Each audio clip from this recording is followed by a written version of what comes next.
Okay, in past episodes, we talked about how incidental entrepreneurs are fabulous at the what and their why of their businesses. But does that make them good leaders? And that's what we're going to talk about today on Mark Hain Live.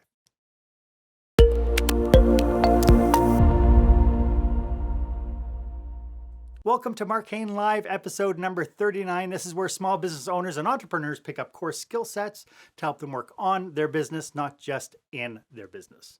I'm your host, service expert, and master of experiences, Mark Hain, and I just want to thank you for joining me on this episode.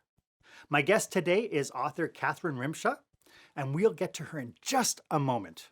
In the meantime, feel free to give me a thumbs up and ring the bell by subscribing to this channel. You're basically telling me that the information that I'm providing you each and every week is of value to you and worth your time. And I am so glad I can be of service to you. I'm hoping you find this of value. And like I always say, if you find this episode of value and you know somebody who could use the information, why don't you share it? Go ahead and share it with them. Get them involved as well.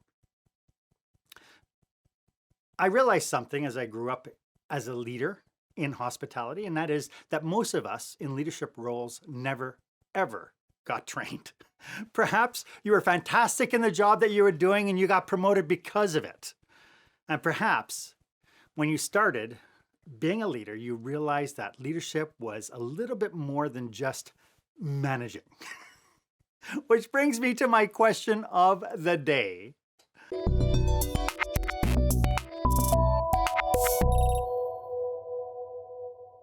What was your biggest epiphany that you had in your very first role as a leader?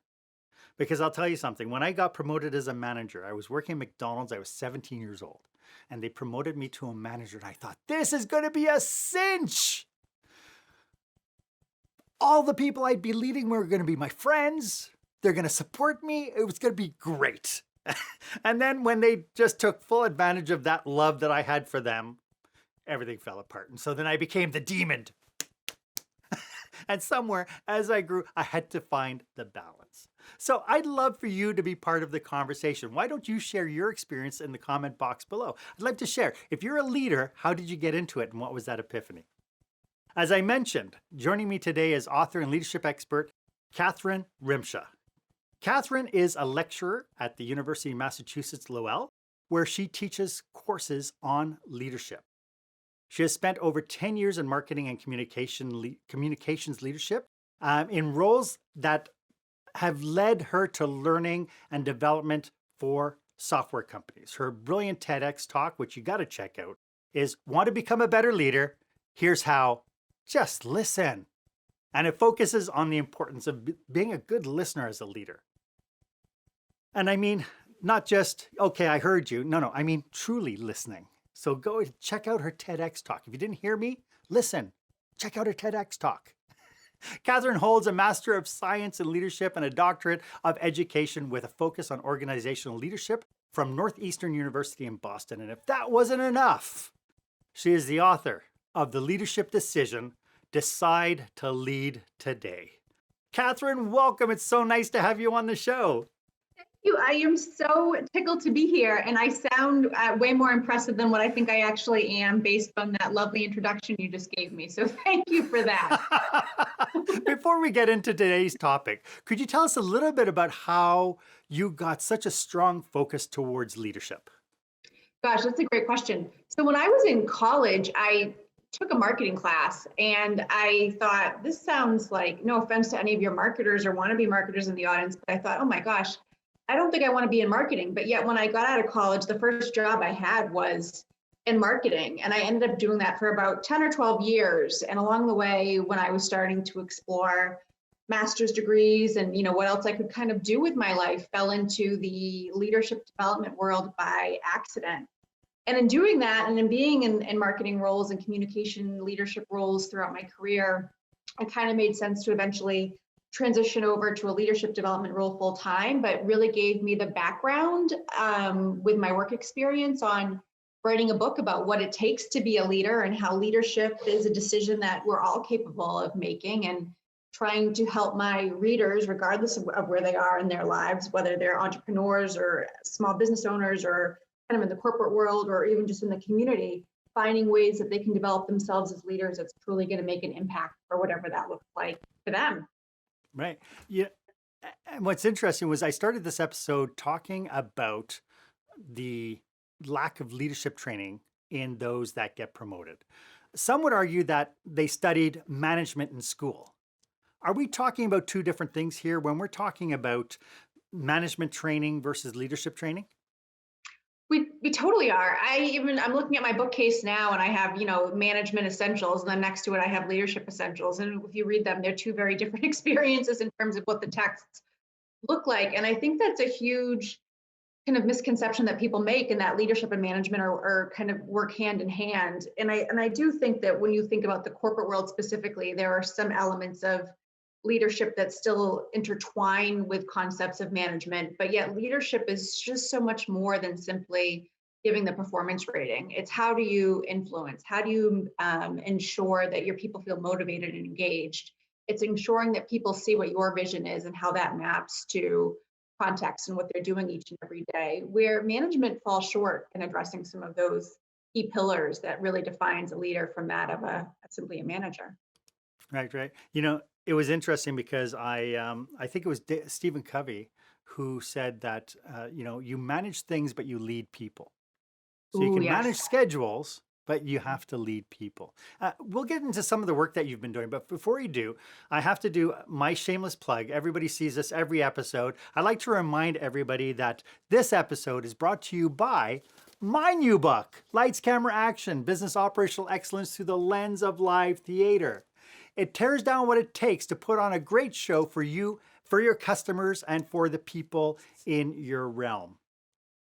You can get it online at amazon.ca or amazon.com or on your favorite online store, or you can go to markhain.com/lightscamera-action. It's all there for you.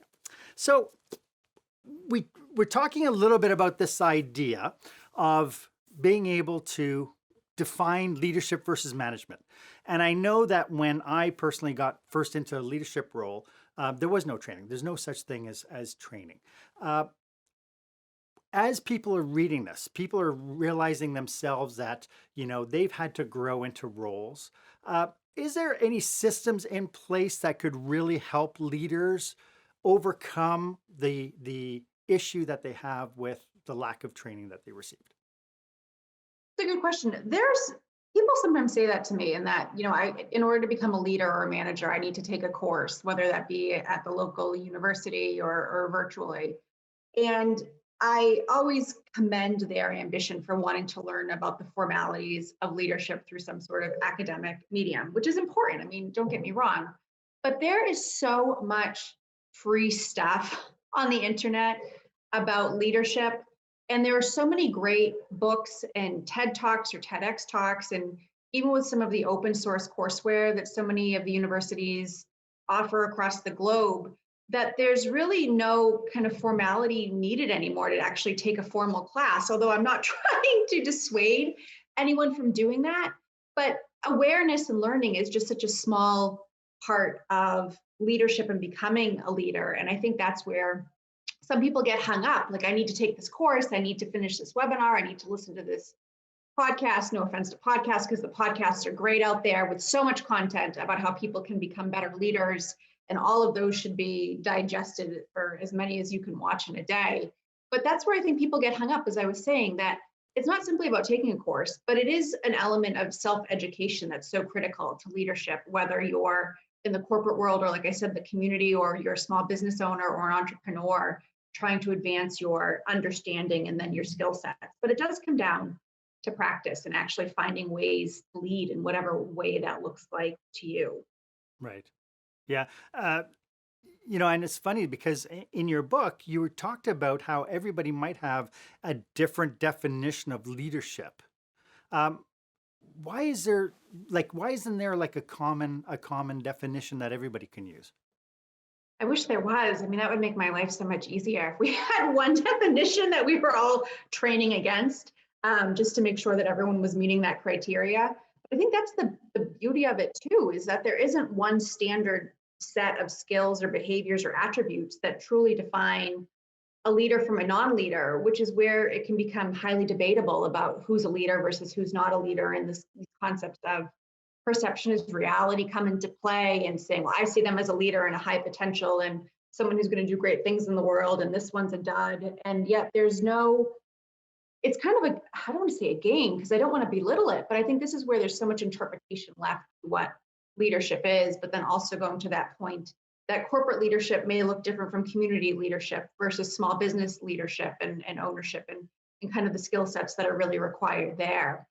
And I think that's what makes me kind of optimistic too about leadership and where it's going to go in the future is that we're not limiting ourselves by one definition and that we can look at it from various lenses in order to see what makes sense for both how we define value in ourselves as leaders, but then how we define value in others too. Right. So, so there's no good definition of what leadership is. Is there a definition of what bad leadership is? Like, is there? There's a lot of, I don't want to misconstrue it. There are a lot of great definitions about leadership out there. And I know my editor said that to me, like, you've written a whole book and you haven't defined leadership once. And I got near to the end and I'm like, I should probably throw my definition in there and talking about leadership tied with initiative. So there are plenty of definitions out there, but I do think it seems to be easier for people to define bad leadership because they know how bad leadership makes them feel. And sometimes that can be a bit easier to recognize compared to that of good leadership and how a good leader may make you feel because it's not as recognizable. Yeah, yeah. Maybe because when you have a good leader, maybe unless you had an experience like yourself, maybe you could talk a little bit about your experience of having a bad leader versus getting into a work environment where you had a great leader. Yeah, I've had the beauty, here I am in my academic career and teaching part-time, understanding what makes good leaders versus kind of bad leaders. But then also trying to navigate the corporate world in both marketing and communications and now within software development and leadership development focus. And it's been interesting because I think, gosh, I spent so much time studying leadership and I've worked for some incredible managers and some incredible leaders. But yet on the flip side of that, I've experienced some pretty bad leadership myself, which I talk about some, you're right, in the book about how they made me feel. And even being a woman, some of the diversity and experiences there of, things that even males may not be aware of in the workforce and some of the things that women need to be more aware of as they make decisions about their leadership. But I've had my fair share of bad leaders. And I think that's where sometimes it's felt like, am I doing the right thing by writing books about leadership and studying it? Or am I just kind of wasting my time? As simple as that sounds. It's been kind of an interesting adventure for me because, like I said, I've experienced both ends of it and tried to study it on top of that. Yeah. It's interesting that you say because chances are the leaders who need your book don't necessarily have the humility to understand that they need your book. Yeah, I was talking to somebody else the other day. They're like, leaders who are bad leaders don't realize that they're the ones that need the training and the books more so than the good leaders who are like, I need to read more and I need to understand it more. And I always think that's such an interesting differentiator between Yeah. leadership that might need some improvement and people who are really fighting the good fight and doing well and they don't even realize it.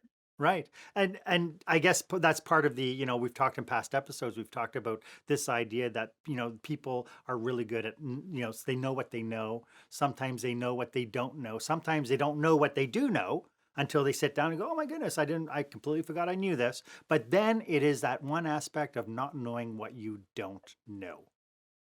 And so people are working within their little bubble, their little world, and they don't know that there's ways that they can improve because they don't know it exists. Do you have any recommendations for leaders who have been doing this for a while and they think, I know exactly what leadership's all about. I don't need to do anything else. Are there any kind of self-assessment things they need to be doing? There's all sorts of self-assessments and tools out there and the amazing world wide web that leaders can take to kind of self-assess. But for me, and the thing that initially comes to mind when I think about your question that I am telling leaders about, regardless of what level they're at or what they're doing in their leadership lives, is getting feedback. And I think feedback, regardless, like I said, regardless of what you do, feedback is critical so you can further understand where you're doing well because that might differ from what your own self perception is in and around that topic, and where there's opportunities for you to improve. I Right. think that's especially beneficial now with COVID, because we are all somewhat we're stuck in our homes, we're stuck in our own heads in some ways, and it can be difficult to connect right now, seeing how we're trying to navigate and lead within this virtual environment. And this is where the aspects of feedback are so critical. And it's not something, feedback gets a negative rap. I mean, let's not be surprised about that. When somebody says like, hey, I've got feedback to give you, the heart starts palpitating like, oh, I screwed something up, what am I going to do? But I think also where people are kind of forgetting is that feedback can be a positive experience too, and a chance to recognize. And I think for leaders to develop, like I said, regardless of what stage that they're in, it's still critical to get feedback and knowing where you're still making a positive impact, but where you might need to pivot and course correct too to make a greater impact. Agreed. Yeah. And again, it takes humility to be able to turn around. I know that in your book, when you talked about having a leader in the boardroom and he says, okay, I want to hear everything, you were really cynical when he said, I want to hear all the problems. And you thought, oh, great, I'm going to put myself out there. And of course, when you're not in a trusting environment or when you haven't had that experience, you kind of just shelter yourself in and the feedback then becomes rather whitewashed. Totally. And so is there anything that leaders can do to make sure that when they ask for the feedback that they're actually getting what they need to hear rather than what they want to hear? That's a good one. And I think it's one that's important, that even as a leader, as you begin to think about where you want feedback, is to get feedback on the questions on your feedback. And that can be either other people that you work with who you're not going to be directly asking the feedback from, or even people in your personal life and home life that might be able to help give you some direction. So feedback can become this never ending circle of like, oh, you're getting feedback on the feedback questions to figure it out. But that's where you're going to get clarity and perspective. And as you talked about, it does lend itself to some level of vulnerability and opening yourself up and asking or Hmm. saying, am I asking the right questions? Is this really going to be what's going to help me and to help me redirect and course correct if I need to? But it's Yeah. critical too. And I think even just saying to somebody like, what else am I missing that you want to give me feedback about, can open that door too, even though one might feel a little protected, like you said, in their shell. They don't want to give wrong feedback and get in trouble. But I think trying to create that environment of trust too is essential. I mean, that's easier said than done, but still important Yeah. for leaders to But consider. again, it's now, and this brings up an interesting thing because your book is called Decide to Lead. Is it? No, the leadership decision. The Sorry, leadership decision, then decide leadership to decision. lead today is the tagline. So you were Yes. close. And so this idea that people have a choice on the kind of leader they want to become. In fact, you even mentioned something about a leadership brand. Could you dig a little bit into that? Sure. So since I came up in the marketing and communications world, I always was really in love with the concepts of branding and how someone creates a brand that really tries to represent who they are or their reputation, if you will. And when I was writing the book, I was thinking a lot about, and I was still in marketing when I began writing the book. So I was still looking at brands and personas and marketing campaigns and mission statements and how organizations kind of funnel all those elements up in order to create some sort of presence and story that's going to help people connect. And in having all of those thoughts from my marketing years, I wanted to talk about those lenses from the leadership standpoint because it still applies. So a leadership brand is similar to that of what many of us are creating for our organizations, of what do we want to be known for to others when it specifically represents us as leaders. So it's the matter of trying to challenge yourself, how would you define a leadership brand? And having that definition, how are you going to define your own? But then also, when I do that, I torment my MBA students with this too, and I talk about it in the book. So now that you've outlined those elements, write your own story that showcases how you represented and lived your leadership brand in real life. So it's trying to get at some of the angles of, values and how that relates to your leadership from the kind of back end. But then it's so critical because if we don't know who we are as leaders and what we're trying to achieve, it's going to be harder to make decisions to lead, which is where the foundational point of the book comes into play. But I think it's still important for us to think about, how are we representing ourselves as leaders in our day to day with the actions that we take or don't take? And how is that all then founded in the decisions and the decision to lead or not, depending on what that looks like to us? You mentioned something about a framework that you have that Yeah, helps leaders determine what they need to do to become better leaders. Could you share that with us? sure. So the thing that I felt, the book is called Leadership Decision, and it's like everybody can lead. And then I thought, well, I can't go out and write a book about that because people are going to be like, okay, well, we can lead and you can write a book about it, but then how am I actually going to make the decision to lead? What are the next steps going to be? Because it is pretty vague as it stands on its own. And this is where, after a lot of thought and research, like I said, over the years, I came to create this model called the APE framework or the APA model. And like you said, it's a framework for you to think about ways that you are making decisions that are going to impact your leadership decisions, and ultimately your leadership brand. So A stands for awareness. So like you said earlier, how are you taking courses? What does that look like in terms of furthering your leadership acumen, which is important?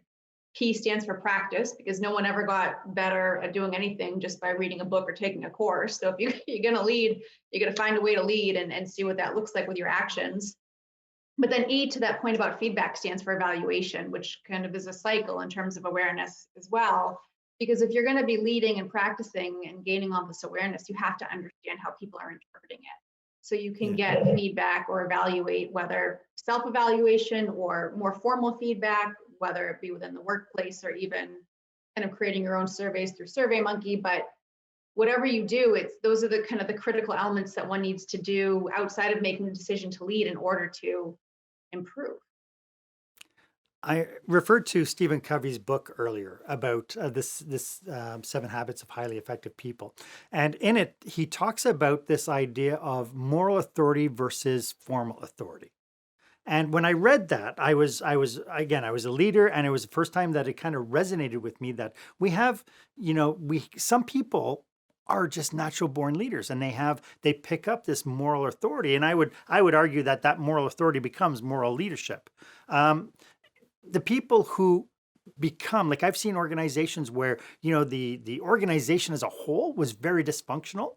Municipal governments, for instance, come to mind. Mhm. And I talk a little bit about this in the book, but in that organization there was somebody who didn't have an official management title, but yet had such high moral authority that people followed her and people listened to her whenever she spoke, or she would be like a natural guide. That's To me, that's something that she didn't choose. It's something that was inherent, I think, into her personality. Are some personalities better at leadership than others?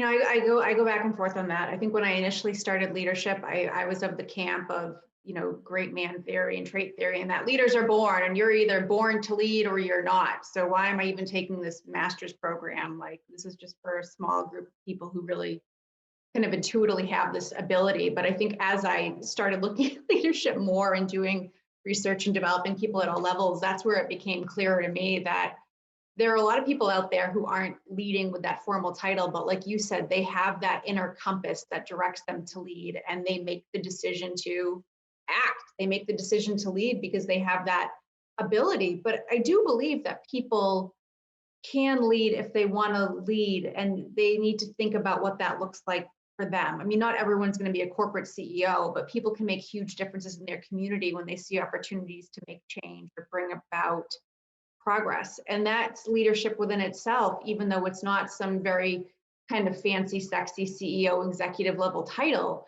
So that's where, for me, it's been a realization over the last 10 or 15 years of studying leadership, and that anyone can lead. It's just it's gonna be a different taste for everyone depending on where they are, and so many other factors too. And again, if I think it falls back to your framework, if they need the awareness that this is Yeah. something A, that they want to do, And if they're shoved into the position, they have to have enough awareness to be able to understand where they might be lacking and the fortitude to be able to ask those questions and then being able to practice it. And then the evaluation thing goes back to what you were saying with the feedback, constantly asking for that feedback, constantly looking at it and saying, how do I measure the effect that I'm having on my team or on the people around me or on the project?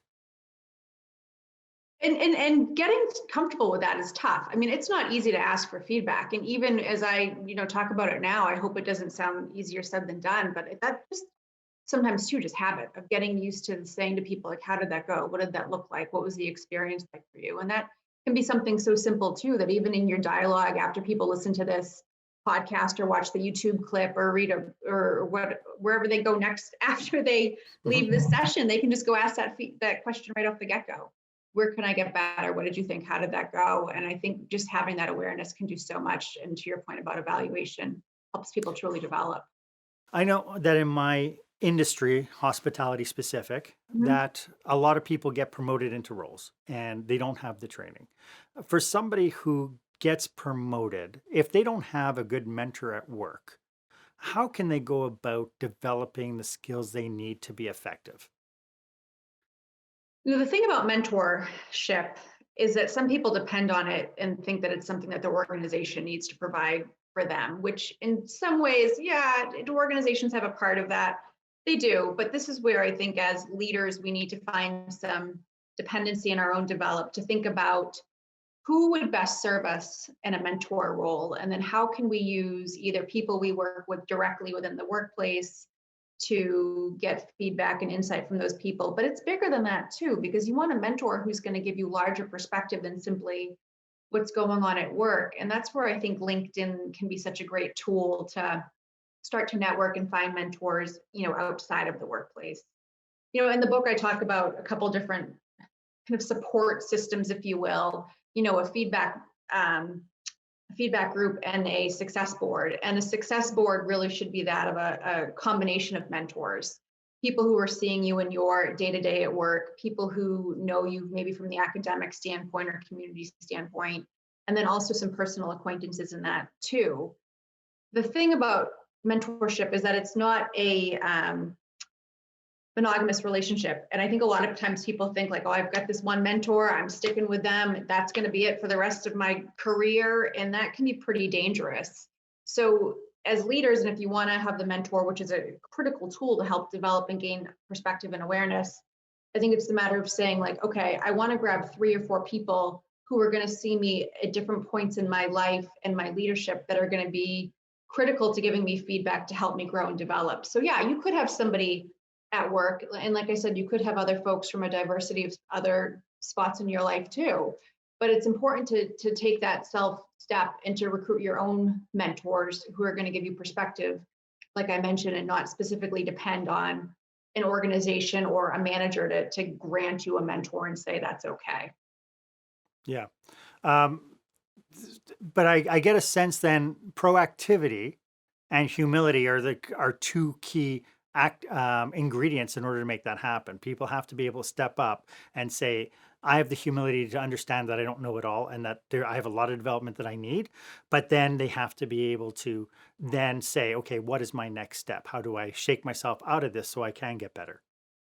Totally. And I think that's a good word for it. I describe that as just being vulnerable in the book. And leaders need to have a level of self awareness and find ways to be vulnerable because leaders don't know it all. And just because somebody says, well, I'm the leader, I'm the one in charge, doesn't mean that they have all the answers. So it is a level of saying, yeah, I'm going to be able to do things to a certain extent, but this is where I need a team or a success board or people to give me feedback to help me figure out where I'm lacking. So we've mentioned some key values, I think, in our conversations thus far. Are there any like common denominator values that people need to be looking at when it comes down to whether or not they're going to become effective leaders? The one that always, the one that people always say, and this can be both a blessing and a curse when you begin to dig deeper as to what this actually means, but communication. I mean, I hear people say that all the time, like, oh, I would be a better leader if I was a better communicator. Or I have other folks say, like, so and so is my manager, and they don't communicate well. And then it's like, all right, well, let's really get into it, because what communication is so broad, but it's that coverall of where either leaders excel or where they're really falling flat.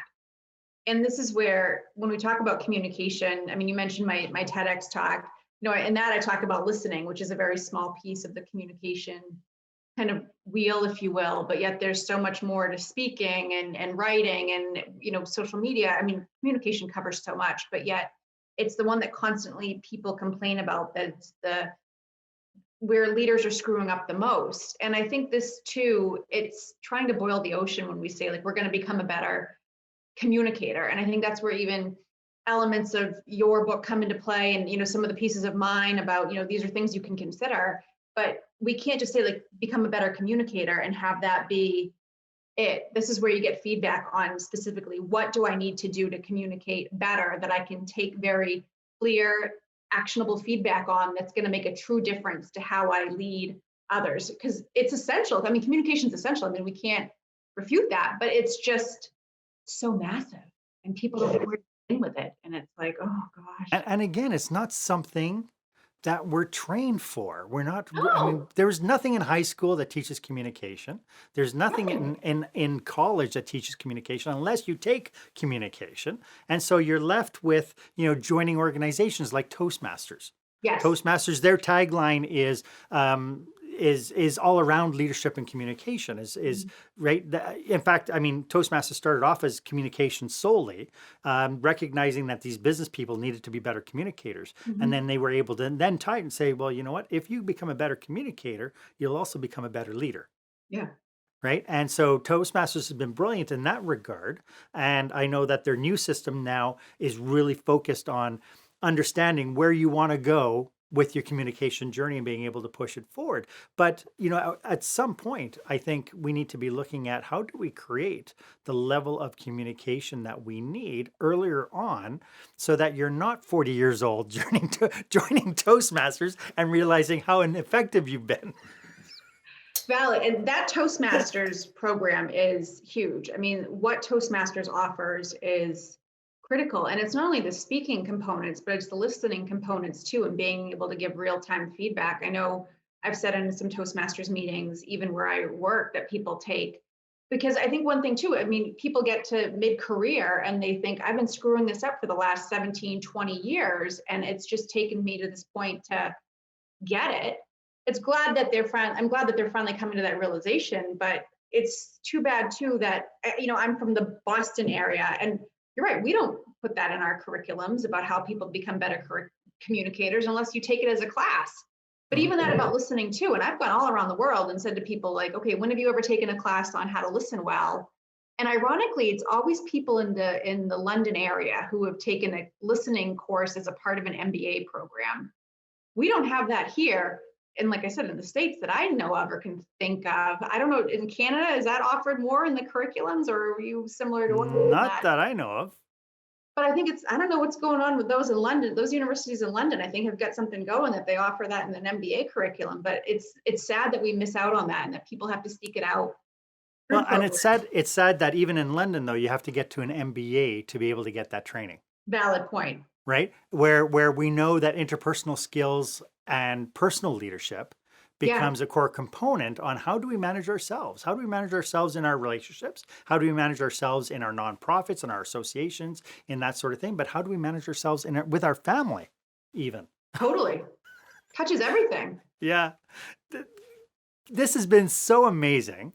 I feel that we could probably talk about this forever, but we do have a finite time, because like you said, it is such a big topic. And yes. I know that I released one video that I said, have the guts to lead, where it was like, I was really focused on this idea of, this is a choice and you can choose whether or not you want to be a good leader or a poor leader. Decide. But like you said, it's so many different definitions that somebody who's an ineffective leader could still turn around and say, well, I am a leader. I've given the title, I'm doing what I'm paid to do, or, hey, I'm not doing what I'm paid to do, but I still have the title, and not be able to move that needle anywhere. If people want to get a hold of you, if they want to pick your brain or get a hold of you, what's the best way for them to reach you? So I'm on LinkedIn. So I always love LinkedIn invitations and notes. And hopefully I hear from a couple of your listeners and viewers that maybe they have taken a listening course in their learning curriculum, which I always like to hear.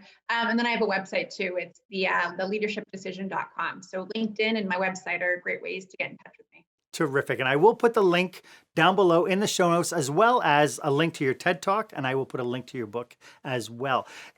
When, the one aspects I'm always curious about on this particular topic, are there any cautionaries to the people who are out there toying with this idea now? They're realizing, you know what, maybe I need to start asking myself some serious questions. Are there any cautionaries about where people can maybe get off the path and fall off?